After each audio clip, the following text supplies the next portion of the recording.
Ahli Group CEO Mohammed Khammas is reinventing the way brands engage with their customers in the digital age. I'm Bernd Boostman, and to learn more about that, I'm here with my editor, Jeremy Lawrence. So, Jeremy, you've interviewed Mohammed Khammas. I guess to begin, could you tell us a bit about him and about the company? Yeah, sure. So Mohammed Khammas joined the family firm in 1999, took over as CEO in 2006, I think it was. Ahli Group was a very big family firm that was mainly industrials, in mining, in chemicals, in plastic, just old school industries. But since joining, Mohammed Khammas has rebooted the company for a new age, really. He's still got all the old strands to it, but he's a comic book fan, so he's got tie-ups with Fox Studios, Marvel, Disney, Sony.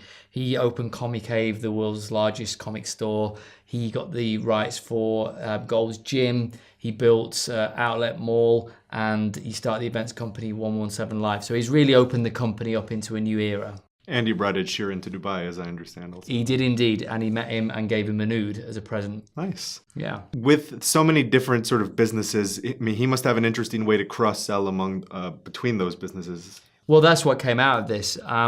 You might think that these are just sort of playthings, these different areas of the business. They're not. He now says that the older industrial parts of the business account for 40% of Ahli Group, and the new ones are 60%. So they are big businesses.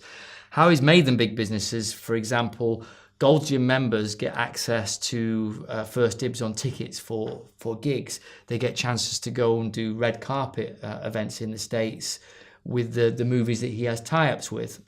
So he organizes all kinds of sort of events, networking things, and you become part of an ecosystem if you're in any part of the business of the Ahli Group. That's interesting, because I mean, it sounds to do that, you need to really understand who your customer is. So what is he doing to kind of analyze who his potential customer might be? How is he collecting that information? Funny you should say that. He bought a few years ago a company in the US called The Audience. Now, this is actually one of the leading, most cutting-edge businesses that do, what do they call themselves? One of the largest publishers of social and digital content with a global reach of 1 billion people. That could mean anything. In practice, it means that they were founded by Oliver Luckett, tech entrepreneur, Sean Parker, founding Facebook president, and Ari Emanuel, co-CEO of William Morris Endeavor. They are, really, really high-level top people. So this company, they ran the social media for Obama's second campaign. They learn and to engage and understand their audiences. So what this means in practice for Ahli and for Mohammed Khammas, I'll give you one example. He found out that there's 68,000 fans of Korean pop music in the UAE, which led to him putting on a huge K-pop festival just last month in Dubai at his venue, bringing people to his mall, his stadium with his events company.